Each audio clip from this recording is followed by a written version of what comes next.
What's up, everyone, and welcome to ClearTalk. So, in this video, we're going to be talking about the fact that apparently the Heritage Foundation, those that were behind the Project 2025, this 2025 stuff is still coming into play. And I know we don't really talk about it much, but it has already been established that somewhere between 50 and 60% of the Project 2025 has already been implemented by the Trump administration. In this one, though, we're going to be talking about their new blueprints for the American woman. The blueprints for the American woman. Velshi from MS Now did a really good segment on this. I come across this yesterday, and I was like, you know what? I feel like I know there's a lot of going on, and it's hard to keep up with everything, with between war, between tariffs, between the mass deportations and the ICE and stuff, and genocide and all these crazy ass stuff that this administration is does on a daily basis. And whenever they get too much of something going on in the news and it looks bad, then they just turn around and point and start something else over here, and it's constantly back and forth. But we can't, whenever these kinds of things are kind of being done in the background, a lot of times they do need to be brought to the foreground, in foresight and looked at, because this administration, while they're doing crazy stuff, is also trying to do things on the sly. And this needs to be talked about, because I think this is very important. So thank you very much for joining me here at ClearTalk. If you are new here, welcome to the channel. If you'd like to check out more videos from the channel, please do so. All right, consider subscribing, share, comment, all that good stuff to get more videos in front of more people to help this the channel grow. There's other channels there that I do. If you want to check those out, JMDPLAY, JMD Puzzling. This is a music channel, and where I do covers, drum covers, a drum set behind me, and music reactions. If you want to check that out, we got a little over 1,000 people, subscribers over there now. JMDPLAY, where I do video games. I've got Cyberpunk 2077. Series going over there right now, as long as the new season of Fortnite just started today. So there's stuff like that. And then puzzling is like a hobby thing where I do jigsaw puzzles and stuff. I just started my 18th puzzle in there, so check that out if you would like. Anyway, if you want to go further than just subscribing, which is free for you, okay? It helps out me tremendously, free for you. You don't even have to do the notification bell stuff if you don't want to. That's fine. That's fine. I don't like getting bombarded by notifications either. But if you'd like to go even further, there's Patreon there, $3. $3 a month. You can support any of the channels that you would like to help grow those channels, to help grow Patreon, to help grow JMD Nation, and contribute how you would like to the channel or to any channel. And that would be very much appreciated. And I thank you very, very much. And if you're returning, you're freaking amazing. You are amazing. I'll tell you that every time. Then welcome back. Keep coming back, because you're what makes JMD Nation. All right, so let's swap over here. Put my headphones over my head here, and again, like I said, this is from Velshi MS Now. I might get copyrighted for this probably, but I don't care. This is a pretty good segment, so let's start. Let's check it out. It's back. My Project 2025. Actually, it never went away. If you thought that the Heritage Foundation, the group behind the radical governing blueprint known as Project 2025, was finished dismantling American democracy, think again. Now they're turning their sights even more keenly on America's women. The same movement that drafted a plan to remake and undo much of the federal government has now unveiled a chilling new manifesto, one that is aimed at making it harder for women to work, harder for them to live independently, and easier to push them back into financial dependence on husbands or fathers. This is not hyperbole. In the same way that Project 2025 wasn't hyperbole, though plenty of critics dismissed it as such, especially as Trump himself disingenuously disavowed it. 1 year into Trump's second term, groups tracking his administration say that roughly half of Project 2025 has already been implemented. That includes dismantling federal diversity and inclusion programs, dramatically expanding immigration enforcement, rolling back environmental protections, eliminating federal funding for public broadcasters like NPR and PBS, and so much more.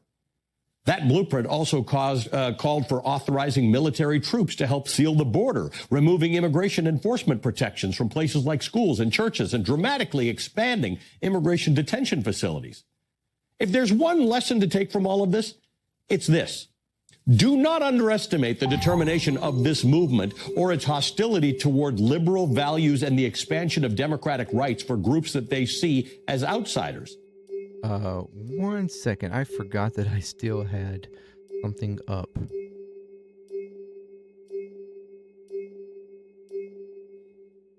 All right. I just got through doing a video for the new Fortnite season, so I apologize for that. All right. Here we go. I forgot I still had it up, and it just went into like screensaver mode sort of thing, sleep mode, whatever. Anyway, all right. Yes, what he's talking about, the Project 2025 stuff is very much went under the radar.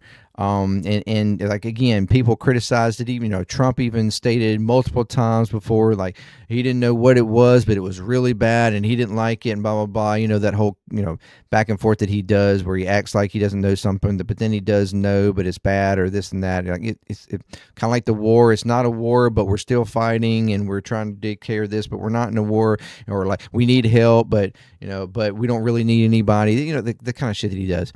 But it was clear from day one that he certainly did know Project 2025 and that he was allowing people within the administration that was behind the project, and they were going to implement everything that they possibly could implement, and they have little by little done all the things he just stated, dismantling agencies, trying to shrink, the government, trying to shrink federal workers, increase massively, the mass deportations, increased encampments, which we are seeing that all over, the military being enforced within the state for the border, which then it's really been stated more in cities. We've seen it all, everything that they've tried to implement. That they wanted to implement, little by little, they are doing it, and what he's going to talk about in this video just is just one more step, where they're really the idea here is ultimately regressing the country back to a time of misogynic man power and control, religious power and control.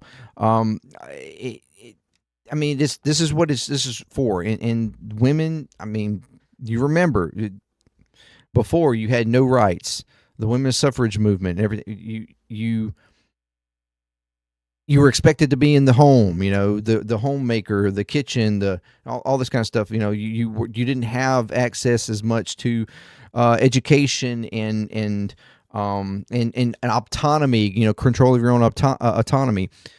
We just, had the abortion, Roe versus Wade, dismantled just before Trump got in office. These kinds of things, this is what they've been working on, and this is just another add to that. Suppressing and regressing back the rights and freedoms that have been given to women in this country, because they want a different time. They want to take us back to the old times. They want to take you back to the old times. So yeah, let's continue. And they see women as outsiders.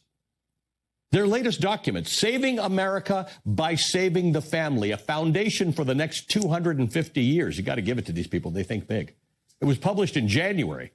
Yeah, because we are, coming up on our 250 years, so they're trying to reshape America in their image for the next 250 years. That's like that's really going to happen. We know, yeah, duh. But this is how they think, though, that they can somehow find a way to implement things that will carry us for the next 250 years. Reported goal is to reverse the country's declining birth rate. And you can't physically force women, if you can't physically force women to have babies, which is what abortion restrictions aim to do, you can design government policies that pressure women into having more babies.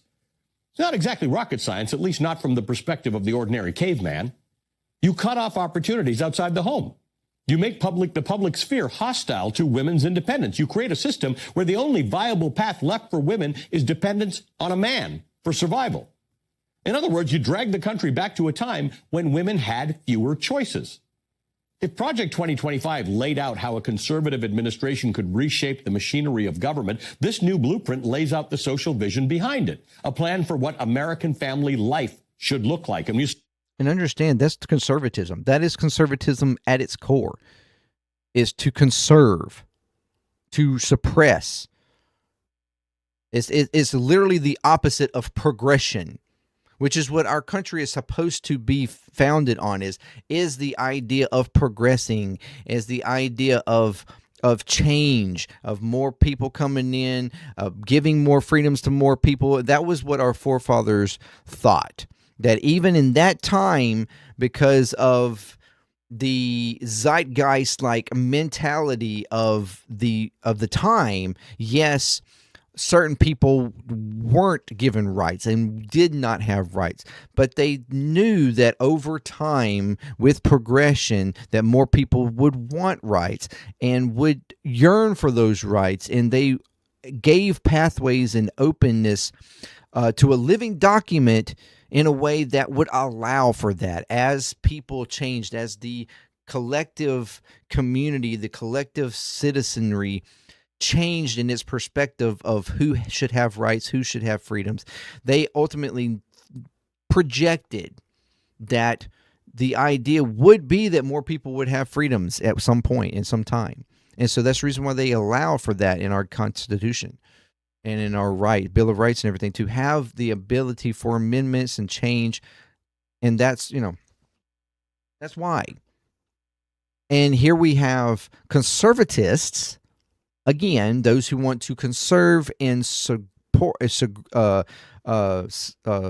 suppress, stay with no change.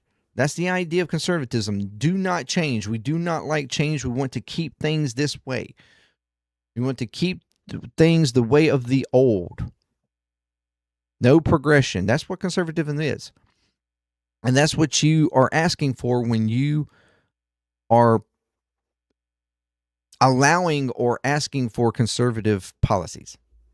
Simple as that. It's not rocket science.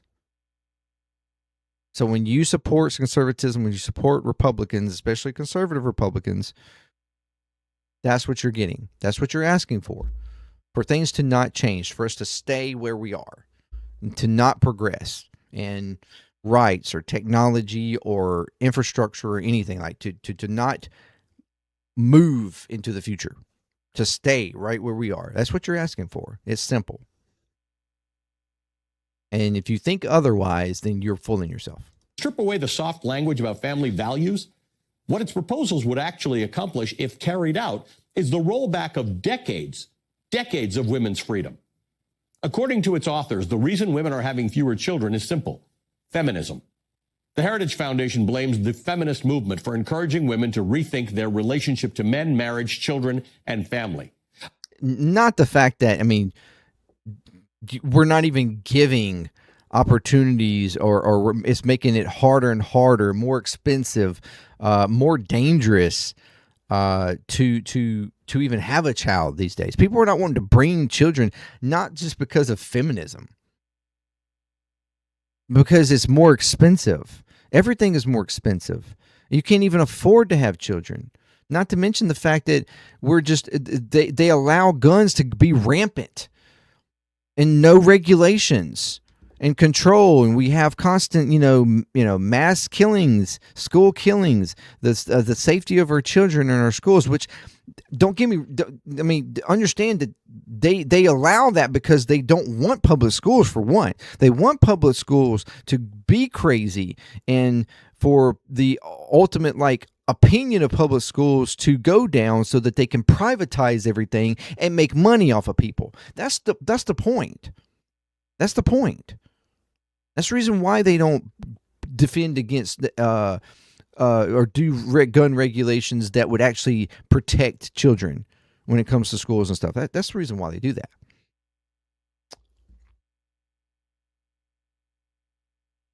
It's not just feminism. There's multiple layers to why women are choosing to have fewer and fewer children. Simple. According to the document, quote, those two forces, big government liberalism and second wave feminism, combined to radically change how men and women thought about their roles in the home, end quote. In other words, women today have thought about their roles in the home. You have roles to play, and you're not playing those roles. You bad women. Have too many choices. Your daughters and granddaughters can dream too big in America and, God forbid, pursue opportunities outside the home. From the perspective of the new right, those freedoms aren't progress. They are, in fact, the problem. So the solution the right proposes is to make those choices harder for women, much harder. Quote, the state and federal governments should recognize the natural differences between men and women. They should also preserve this distinction between the sexes in law. Preserve this distinction between the sexes in law. That is amazing. That is amazing. We are currently in a war with a theocratic nation that we deem terrorist and against the rights of women and children and all that, like, to allow that, because we want to bring them democracy and the freedom to express themselves however they want.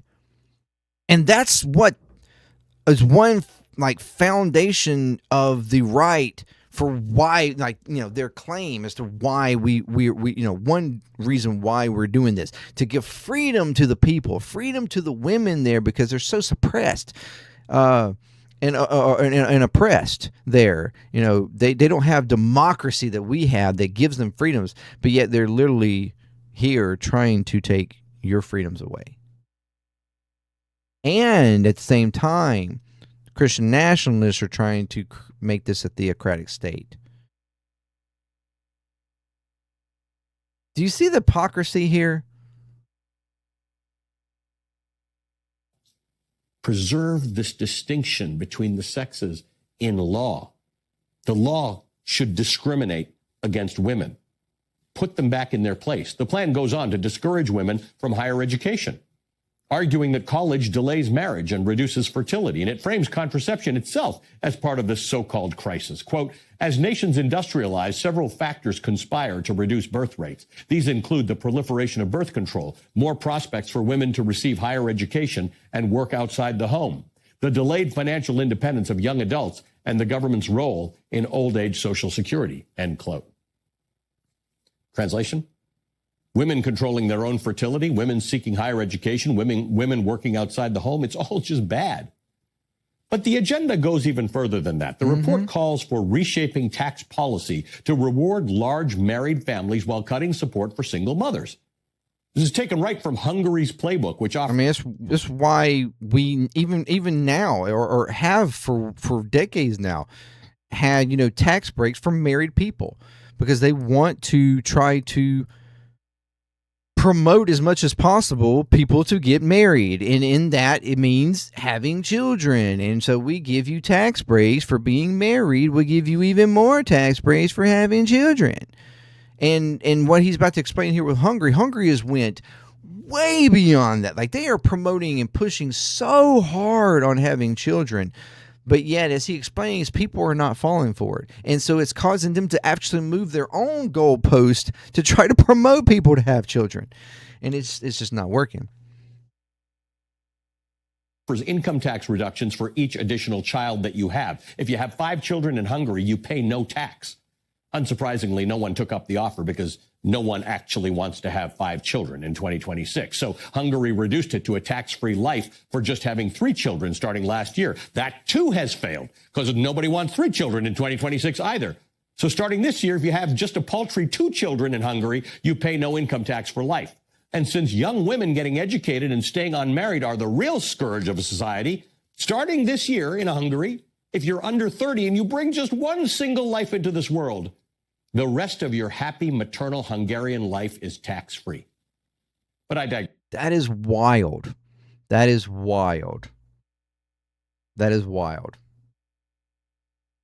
That's how they're trying to promote women to have children, to increase their population, to in turn increase the economy and make them more money, to make the economy more money. Because it's just about having bodies in the workforce, ultimately. It's not really about, trying to make your life better. You're just a number in the cog of the wheel. And that's what they want. They want more cogs in the wheel. Same thing here in the U.S. is what they've complained about and what they've been worried about for decades now, is the population continuously reducing, people not having as many children. And and that ultimately within time affecting the economy and our, the economy that we want to continue to boom, and our, our CEOs and Wall Street and everything want to continue to make millions and millions and millions off of us. And they can't do that without bodies. And one way that we've sort of solved that is by allowing immigration.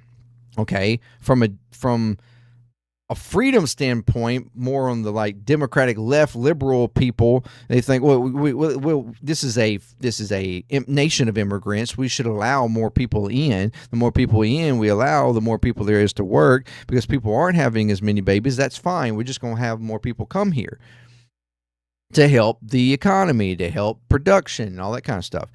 But see, that for conservatives is a bad thing, because then the country starts looking less and less white. And they've got a problem with that, because conservatism, again, they don't want change. They want this to remain as white of a country as possible. Okay? They already don't like the fact that black people have had the rights given to them that they have. And, of course, women as well. Now, so that's a problem. So we need... And so in order to fix that, there's multiple things have to happen. You have to get immigrants out. We got to push the brown people back out of the country. But then that causes a void in the workforce. So, we have too many people in federal jobs. So because the government has gotten too big, we don't like big government. So let's shrink the government jobs down and force those people into those voided jobs that we've just caused by getting brown people out of here. So that's, to help solve that issue. But then there's the other problem, is that the CEOs and the rich and the wealthy, they have decided to go about this a whole different way. And that is AI, robots, artificial intelligence, which is going to replace people anyways. So we're not going to actually need as many people in the workforce. So then what are you going to do? And you're encouraging more people to have more children, and then you're just going to have a whole bunch of children, and you're not going to have the jobs for them to do. But you don't have a solution for that. You've just been so focused on trying to get people to have babies because you want population growth. You don't really even like the AI aspect. Except for the fact that if unless it can make you money, then you're all for it. But then that, again, it's a whole conflicting battle here that's going on between those that are like traditional industry economic conservatives and your more elite techno bro conservatives that are trying to that's the fight right now, the battle. And they're not really the ones that are like hyper traditional conservative are not really understanding and seeing what's happening and what's going to ultimately clash when this is all said and done, if they were to actually get what they want to implement in it's anyways. Because this isn't quite Hungary yet. Here in America, this proposal, akin to Hungary's, proposes eliminating child care incentives that help women work outside the home. It supports legal frameworks that could effectively ban in vitro fertilization by granting legal rights to embryos from the moment of fertilization. It criticizes no-fault divorce, the laws that make it easier for women to leave abusive marriages. Taken together, the America they envision looks very different from the one most Americans live in today, a society organized around a rigid patriarchal structure, men as providers, women as dependents, and very few ways out. Consider It's this the line old from the report, ways. which attempts to explain the country's declining birth rate. Quote, today's adults may favor autonomy and personal development over raising children more than earlier generations did. Thus, greater opportunity cost rather than the greater actual cost might be a better explanation. Translation? Women today have opportunities their grandmothers could only dream of. They can pursue education, careers, independence, lives that extend beyond marriage and motherhood. From the perspective of the new right, that's the crisis. As the writer Jill Filipovich has warned, quote, they see women being able to control our own fertility as the root of the problem. They're right. Women being able to control our own fertility is one of the most powerful tools women have for independence. Women who cannot control their own fertility are under greater patriarchal control. Exactly. The right has already succeeded in stripping the right to abortion from American women. It was never about saving babies. It was entirely about forcing women back into submission. Exactly. Trust that when they identify contraception as a tool that shoulders a large share of the blame for the present malady, they are telling you that they are coming for contraception next. Exactly. Historically speaking, we've seen versions of this before. In the 1920s, Benito Mussolini launched a campaign in fascist Italy known as the Battle for Births. The goal was to increase the population and strengthen the nation. Women were pushed out of jobs. Families were rewarded for having more children. Motherhood was glorified, while women's independence was deliberately restricted. The new right's version is wrapped in the language of religious revival and family stability. But underlying logic is strikingly similar. If women aren't producing enough children, the answer is not to make parenthood easier with things like childcare and paternal and maternal leave and education subsidies. The answer is to make women's independence harder. And the people promoting this vision aren't even hiding their goals. Scott Yenner, a conservative political scientist recently appointed to a senior leadership role at the Heritage Foundation, has described universities as the citadels of our gynecocracy, meaning a society run by women. He argues that higher education should be de-emphasized in order to advance what he calls family matters. In a 2021 speech at the National Conservatism Conference, he went even further, suggesting that women should be pushed out of large parts of the workforce. I mean, to think about that is absolutely crazy. And you'll see what this guy says here. It is the amount and the way these people think about women is absolutely just disgusting to me. The way they want to control women and take them back.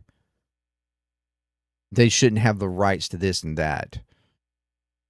Allowing them the ability for education and stuff like and opportunities. No. We can't do that. We don't want a society that has the potential to be ran by women. Because that's the fear. That's the fear that, because we've had a society that's mostly been ran by men for decades, centuries, in fact. You could argue even maybe millennial. And they see that there's a potential for in the future at some point that could tip. And women, there could be a potential for a majority ran by actually women. Even if it was just 51%, they don't that's too far. They don't want that. I mean, it's incredible. Every effort must be made not to recruit women into engineering, but rather to recruit and demand more of men who become engineers. Ditto for med school and the law and every trade. If every Nobel Prize winner is a man, that's not a failure. It's kind of a cause for celebration. This guy is crazy. Do you understand what he is saying here? And let me back that up. Listen to that again. Listen to this again. Every effort must be made not to recruit women into engineering, but rather to recruit and demand more of men who become. Get women out of engineering. Let's don't support that. We want more men in engineering. But then he goes on. Engineers. Ditto for med school. Ditto for med school. We want more men in med school. Get women out. And the law and law school. More men. We want more men making the laws and controlling the laws, controlling policies, controlling politics, controlling more men judges making decisions, not women. Let's discourage that. Every trade. So you're basically cutting out engineering, law, medical. You're cutting in all trade. You're cutting women out of everything. Let's regress and discourage women to go into any of these fields. What's fucking left? Education, like schooling, and at the home, child caring, childbirth, childbearing. If every Nobel Prize winner is a man, that's not a failure. Nobel, there should be no women as Nobel Prize winners. No women. Oh, I guess he's upset that this woman just last year, which I mean, granted, I don't think she deserved it either. But this woman, that got the Nobel Prize this past year, turned around and gave it to Trump because she's a freaking moron. But nevertheless, he didn't think that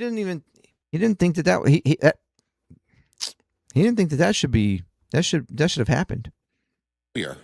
It's kind of a cause for celebration. Why can't our celebration of male excellence in sports be translated into all facets of life? All facets of life. We want men celebrated everywhere, as if they've never been celebrated everywhere. Come on, dude. Who hurt you as a child? Like, seriously, who held you down? Who kept you out? What job did you not get? What did you fail at that apparently a woman succeeded in? Did you get your ass whooped by a woman at some point? Holy fuck. Like, dude, what woman had grabbed you by the balls and held you there? Like, if this is, I mean, these men act like they are so tough and so manly and so big and bad. This is the pussiest ass thing I've ever heard. This whole speech is one of the pussiest ass speeches I've ever heard. Oh my gosh, bro! You know how much of a sissy you sound like? How a weak man you sound like. That you want to encourage for women to be discouraged from all facets of trade and fields of work outside of what? Like, again, working in schools or being at home.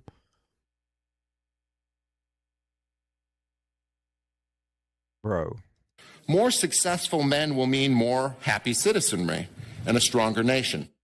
Oh, the whole country, all citizenry is much more happy when men are in charge. Ho, ho, ho, ho, ho, ho, ho, ho.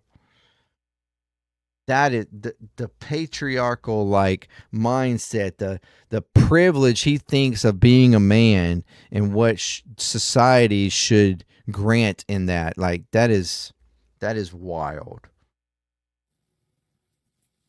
Happy men equal a strong nation. Yeah. Gets better, by the way. In that same speech, that's a serious speech. It's not a satire. Yenner attacked women who prioritized careers over family and revealed something else about his thinking that should frighten everyone. Listen. Such medicated, quarrelsome, and meddlesome women gain their meaning through the seeming participation in the global project. Now, he's talking about like feminism here. That's what he's trying to attack. Women who want to have more independence and education and have more, ability, freedoms, autonomy, or educationally, or within society. Those are meddlesome. Those are you hear his word. Those are meddlesome women. Oh, they just get under my skin. They get to that nerve that I just can't. Oh my gosh. I can't take it. Oh my God, bro. Dude. This is the biggest pussy I've ever seen in my life. I swear. And he's smiling. He is grinning like a fucking mule eating briars while saying this shit. Like. And see what's behind him here. National conservatism. Okay? This is what he is speaking before a group of people centered around national conservatism. Such medicated, quarrelsome, and meddlesome women gain their meaning through the seeming participation in the global project. They are agents of the new world, but not new life. Such women are now the backbone of every left-wing cosmopolitan party in the Western world, from the Greens in Germany to the Democratic Party in America. Whatever. And if our ideal woman is a childless media scold or a barren bureaucratic apparatchik, there is no question whether we can have a future. We can't. There is a question. We can't have a future if a woman is if a woman is engaging in bureaucracy or in politics or in law, in any kind of foundation around what runs this country. That's got to be men. Question of whether we deserve one. We don't deserve. Wow. Check this. Sure. We can't. We don't have a future. We can't. We don't deserve a future if we allow women to have this type of freedom, this type of agency. There is a question of whether we deserve one. There is a question of whether we deserve a future. Setting aside the misogyny, contempt dripping from that rant, that line should send a chill down your spine because it reveals something profound about the worldview behind this movement. Who exactly is the we that he's talking about? Certainly not the meddlesome women he condemns for finding meaning outside the home. Yenner seems to believe that he and men like him are fully entitled to dictate and hold ownership over women's futures. And this isn't some fringe internet rant. This same line of thinking now sits inside the leadership ranks of the Heritage Foundation, the same group helping shape policy for the Trump administration. Yenner's comments reveal another political calculation behind this agenda. Educated women and women who make independent decisions about their lives tend to vote Democratic. Yenner seems to think that's because Democrats throw great parties. But the reality is much simpler. Many Americans, men and women, who don't believe society should be organized around patriarchy, racial superiority, or religious nationalism, tend to gravitate toward the party that defends civil rights, pluralism, and personal freedom. For men of the new right like Yenner, policies that push women out of universities, out of the workforce, and out of public life don't just force women back into the home. They fundamentally reshape political power, which is why this agenda is not just about culture. It's about control over women's futures, because these far-right extremists and the movement surrounding Donald Trump, the real problem is women themselves. Women who think. You see this. Democracy should start in the home. To ask freedom for women is not a crime. Suffrage prisoners should not be treated as criminals. This is what women went through. This is what women fought for, their freedoms during the suffrage movement in the early 1920s, early 1910s, actually. Women who choose. And they may think things and choose things that threaten the power structure of the new right. So their answer is to push women back. We demand an amendment to the United States Constitution enfranchising women. Back into their place, to strip away their autonomy, to push them out of public life, to narrow the futures available to them. Ultimately, this agenda is not really about solving demographic decline.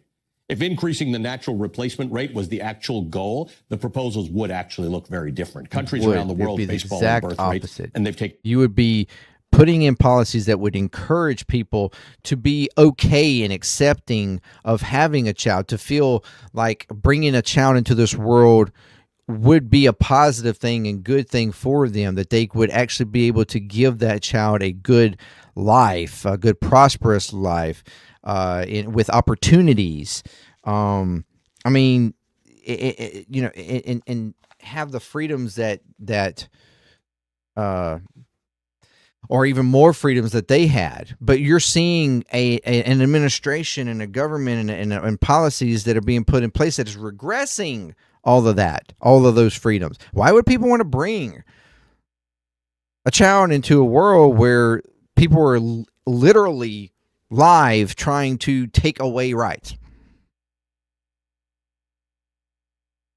You most certainly wouldn't. And then, if you can't control whether or not you're bringing a woman or a girl or a boy into you certainly don't want to bring a girl into this type of situation, knowing that there's actively trying to take women's rights away.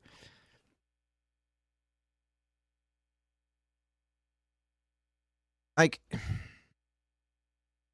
and if you really wanted to reward, if you wanted to encourage people to have children, you would make housing more affordable. You would be making childcare more affordable. You would be making, the cost of even raising a child more affordable. You would be raising wages. You'd be shrinking that wage gap, making it easier for people to actually grow wealth and make their way into the middle class and potentially even the upper class.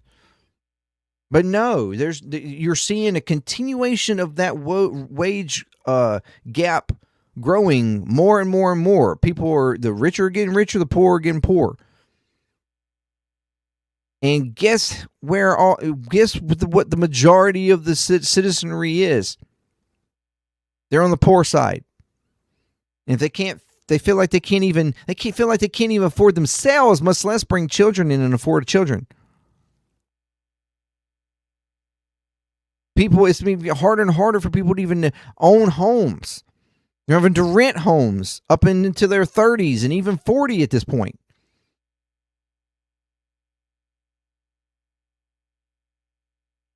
Like, you're not incentivizing people to have babies. And since you're not willing to incentivize people and give them those opportunities and those availabilities to feel good about bringing children in, you're just going to force them to bring them in. Oh, well, we don't want to give you these good things that would make you really want to bring them in, so we're just going to force you. We're going to make it to where you don't even have options anymore, and that's the only option you have, is to be at home having children. It's stupid fuckery of a mind. Like, I don't even like. It's just stupidity. Some of the absolute most crooked and cruel, but also some of the fucking dumbest people are trying to run our country right now.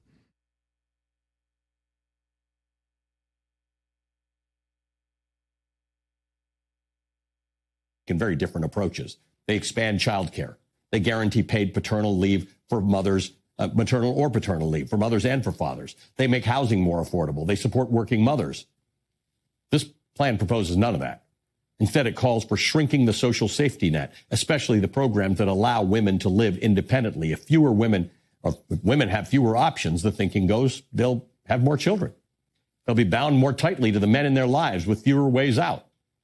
This is about dragging the country back to a time when women had only one choice: to submit to men. Mm-hmm. Project 2025 has already shown us how quickly the far right can move their ideas into government policy. Because you're not even proposing some like policies that would encourage even single women to have kids. To feel like it's okay to bring a child in and not have to worry or depend on a man. No, they don't want that. They want you to have to depend upon a man because they don't want you in the workforce. They want you at home. They want you to just have to accept a man no matter what, probably because women have not accepted them, and they wanted to force women to have to accept them too, because they're shit men that treat women like shit. That's the type of men that think this way. The kind of men that already treat women like shit, and they just want to force women to be with them because no other fucking way would a woman be with them unless they were completely and wholly submissive. Whether it's due to the fact that they have lack of options or some sort of religious obligation.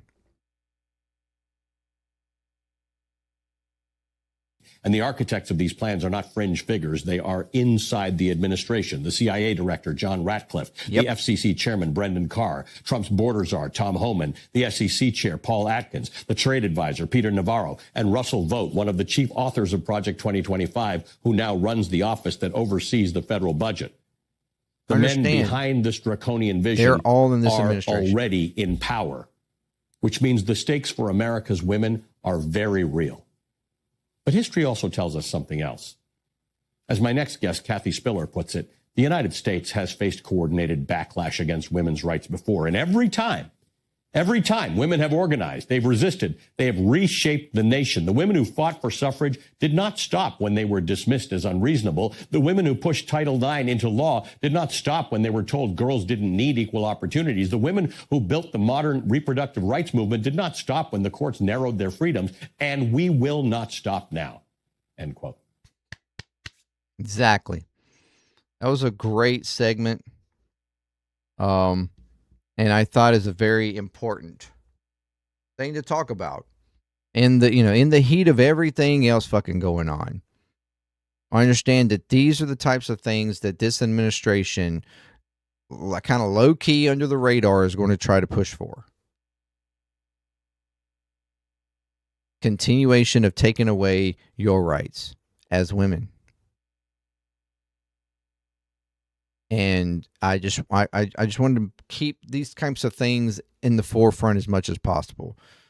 That with all the other fog of all the chaos going on, don't forget that there are people in this administration, there are people in this movement, in this national conservatism movement, that is embroidered into this administration, into the Heritage Foundation, into Project 2025, into everything that they are trying to implement through policies and stuff.